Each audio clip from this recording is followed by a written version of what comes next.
उद्योगपति मुकेश अंबानी के घर एंटीलिया के पास मिले विस्फोटक की जांच मामले में हर दिन हो रहे नए खुलासों से सूबे के गृह मंत्री अनिल विज घिरते नजर आ रहे हैं। मुंबई के पूर्व पुलिस कमिश्नर परमवीर सिंह ने तो अनिल देशमुख पर कई आरोप लगाए।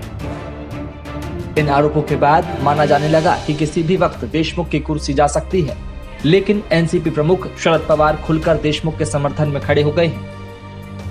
ऐसे में सवाल उठ रहे हैं कि अनिल देशमुख के लिए शरद पवार ढाल बनकर क्यों सामने खड़े हैं। असल में शरद पवार की प्रेस कॉन्फ्रेंस से साफ हो गया है कि वो अपने नेता और महाराष्ट्र के गृह मंत्री अनिल देशमुख का इस्तीफा नहीं लेंगे। जानकारों की माने तो अगर अनिल देशमुख का गृह मंत्री पद से इस्तीफा लिया जाता है तो सारे मामले का ठीकरा एनसीपी पर फूट जाएगा। इतना ही नहीं, इससे ये भी साफ हो जाएगा कि पूरे घटनाक्रम में अनिल देशमुख का हाथ है।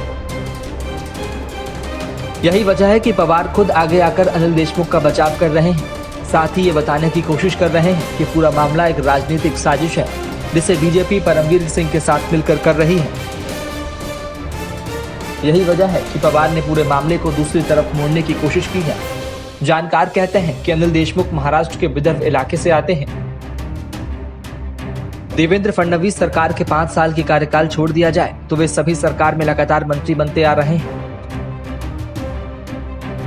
एनसीपी ने विदर्भ इलाके में पार्टी के विस्तार के मकसद से ही उन्हें गृह मंत्री जैसा भारी भरकम मंत्रालय सौंपा, ताकि विदर्भ को राजनीतिक संदेश दिया जा सके। फडणवीस से लेकर नितिन गडकरी जैसे बीजेपी के नेता इसी इलाके से आते हैं और ये बीजेपी का मजबूत गढ़ बन रहा था, जिसमें एनसीपी ने अपनी मजबूत उपस्थिति बनाने की रणनीति के तहत अनिल देशमुख को आगे बढ़ाया। इतना ही नहीं, पार्टी में भी देशमुख की जबरदस्त पकड़ है। वो एनसीपी प्रमुख शरद पवार के साथ साथ सुप्रिया सुले के भी करीबी नेता माने जाते हैं। पिछले साल अजित पवार ने जब फडणवीस से हाथ मिला लिया था तो उनके विकल्प के तौर पर एनसीपी ने अनिल देशमुख को ही आगे किया था।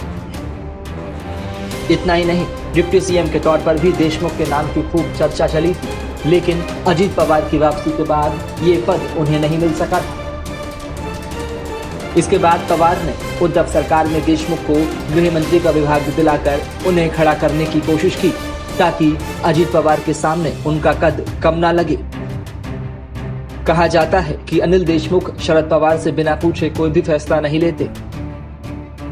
यही वजह है कि गृह मंत्रालय पर शरद पवार का वर्चस्व बना रहा और अब इसलिए उनके बचाव में वो खड़े नजर आ रहे हैं। रिपोर्ट